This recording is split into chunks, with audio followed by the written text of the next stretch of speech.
Hey, Bruce Jones. I'm here at the Henrietta Chamber of Commerce. I'm with Sherry Freeman. She's the The director of the First Priority Club I knew I was going to mess that up. at First National Bank. So, Sherry's got some ideas on travel, some tips for us, some opportunities. So, if you get tired of being around Henrietta, want to go see some country, this is the lady to see. Sherry, tell me what you've got. Well, first, let me give you a little background on First Priority Club. Okay. First National Bank has had this, it's a senior citizen travel club. We do a lot more than travel, but First National Bank has had this club for over 30 years. We're actually on year 32, I think, right now. Wow. A lot of people don't know about us.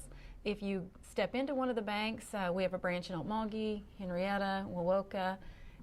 We have flyers about trips, and so that's what the flyers are for. We have First Priority Club. It's $20 to be a member. You only have to have a minimum of $500 in an account at First National Bank to be in the club. We have bi-monthly luncheons. We have a monthly movie day. We do day trips and some other activities, senior citizen driving classes that reduce your insurance costs, and we do things like that. But in between times, we offer trips. The bank doesn't make any money from these trips or anything. The club is just a service to the community for the bank. We make no money. We offer the trips at whatever the cost is for us. Okay. And so when I get a good idea or a good deal on a trip, the company will put it together for us. And these are geared towards senior citizens. Our average traveler, you don't have to be a senior citizen to go on the trips, and you don't have to be a club member. You can come as a guest, you can come as my guest. We open it up to other people because there's a minimum number that we have to hit to make this trip happen. And so we want to go on trips, so we allow other people to go with us on these trips. We have Eureka Springs is just a quick 2-night trip in June. That's close. So yeah, it's very close, and we wanted to see the Passion Play, so that was our reason for doing this one. It's just we leave on June the 5th, come back on June the 7th, and there's a lot of other things in our itinerary that we're going to do. And these flyers, like I said, are at the bank. We are doing in New Mexico, we're doing the Albuquerque Balloon Festival the first week of October. So we're going to see Santa Fe and Albuquerque, and we have a day at the Balloon Festival. So we'll get up early one morning because they do it early in the morning, and they do it in the evening. So we'll get up early, we'll go to the Balloon Festival, then we have the day to do other things, and then go back in the evening. Also in October, we're doing a Holy Lands trip to Israel and Jordan, and that's our huge trip for the year. And then right after Thanksgiving, we're going to do a European Christmas market trip this year. Very good. We will probably add something else in the summertime. We will have a day trip coming up in April, and I haven't decided for sure where we're going to go on that one. We like to do casino trips. We like to do Reba's is on our list of things to do, the new restaurant.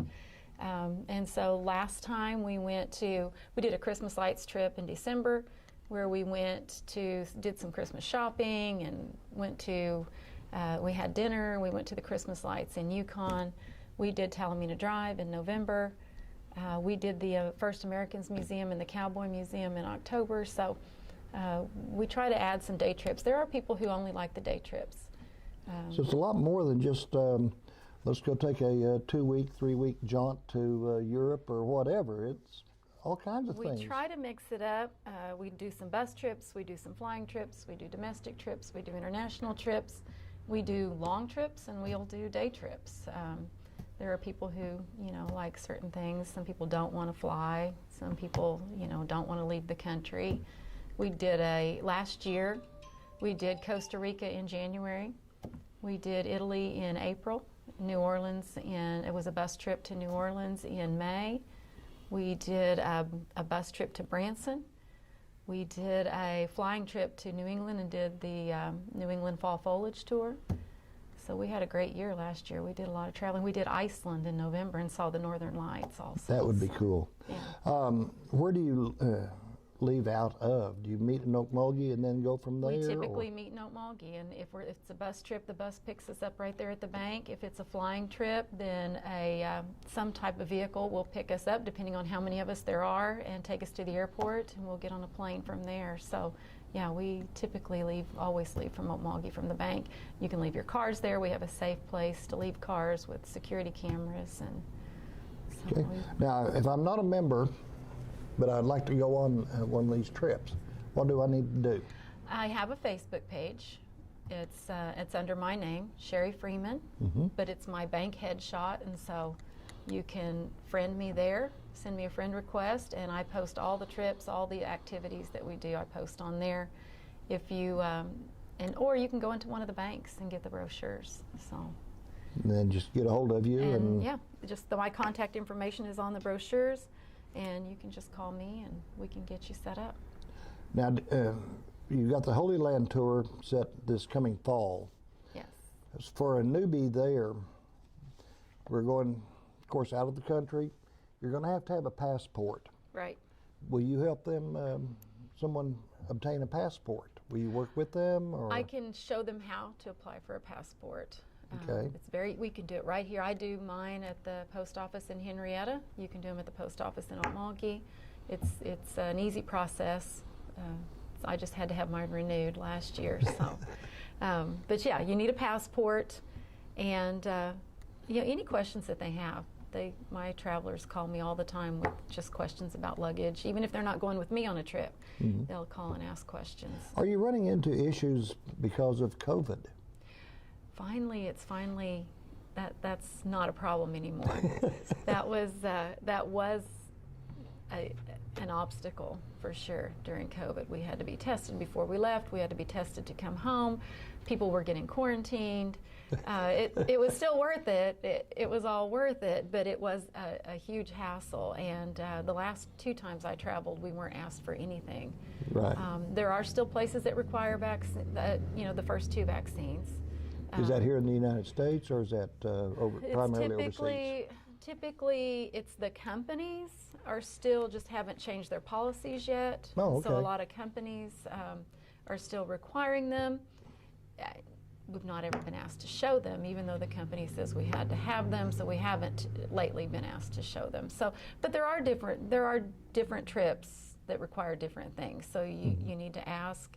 I have a lot of people who haven't been vaccinated, and people who have had them all. So there's always questions about that. But thankfully, all of those things are going to the wayside. Now we're talking. You do a lot of senior citizens, but you also do the younger groups. Am I right? Well, by younger adult. Well, our club, to be in the club, you have to be 50 or older. Okay. But to go on the trips, you do not have to be. I mean, some trips, usually it'll say in there what the minimum age is for the trip, but typically teenagers, would be the youngest you would want to go. Right. We've had people bring teenagers on our day trips and things. So. But like the balloon deal, that would not be for the young kids or anything like that. That's. We like quiet when we're on the bus. It's typically the trips are geared for older people, so we have lots of breaks factored in. And our trips, our portage is included. So portage means that when we arrive at the hotel, we just get off the bus and go into the hotel, and our bags appear at our rooms. And then the next morning, or whenever we're checking out of the hotel, we just set our bags outside the door, and someone takes them and puts them back on the bus. Just so like magic, it's handled. Yes, and so we count on that. That's a big part of our. About what's is there an average size of the group that goes? Not really. For bus trips, we really need 30 people. Okay. To bring that cost of the bus, because transportation is really our big chunk of expense on the bus trips. So I budget it for 30 people. That way we're not paying a lot for the bus. Okay. So honestly, we had a trip. We went to the Smoky Mountains. I think we had 34 people on that trip. But when we went to New Orleans, I think we had 44. So the bus trips, it's a good size group, and a lot of people really enjoy the bus ride as much as they do the trip because we visit, we make friends, we do activities on the bus. So getting there and getting back is a big part of the trip that I didn't realize I would enjoy. When I first took the job, my first trip was a bus trip to the Smoky Mountains, and I wasn't looking forward to it. I thought, oh, that's a long time on a bus. But it is. Riding the bus is part of the fun. So do you kind of have the same people appearing in every trip, or a lot of the trips? A lot of the trips, there are some people who there are some couples who want to go on every trip. Mm-hmm. But no, typically it's surprising to me how it changes, how it rotates. The different people have different likes, and it just depends on the time of year and things. And so, it's in the summer we have teachers, and so it just depends on the trip. We don't typically have the same people on every trip. Okay, but it's airfare and bus primarily. Yes. Okay. Yes. Okay.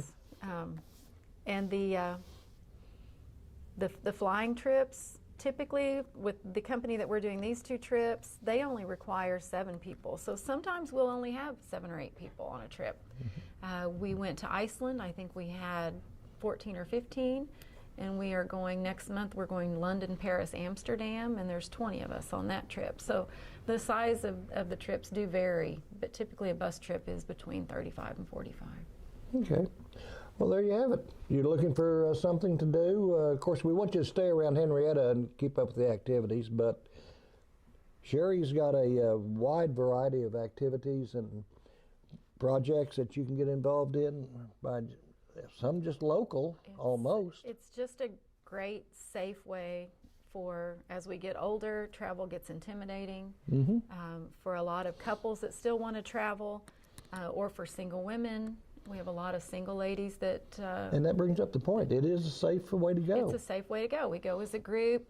You can stay together as a group, or you have free time that you could venture off, find someone that wants to do the things that you want to do, or bring someone. A lot of people bring daughters, granddaughters, or just friends, and they stay together. You don't have to spend time with the group, but you can. And we have a lot of times where we get off the bus and some of the ladies will say, "What are you going to do?" And they'll just go with me and do whatever I'm going to do. And so it's safe. You don't have to, and everything's done for you. You don't have to worry about hotels, transportation, meals. It's all there. So it's a great opportunity. Very cool. So there you have it. That's a great way to see the world, see the country, see the area. Get hold of Sherry down at First National Bank and book your next trip. Sherry, thank you so very much for being there. Thank you. We appreciate it. I appreciate you. So.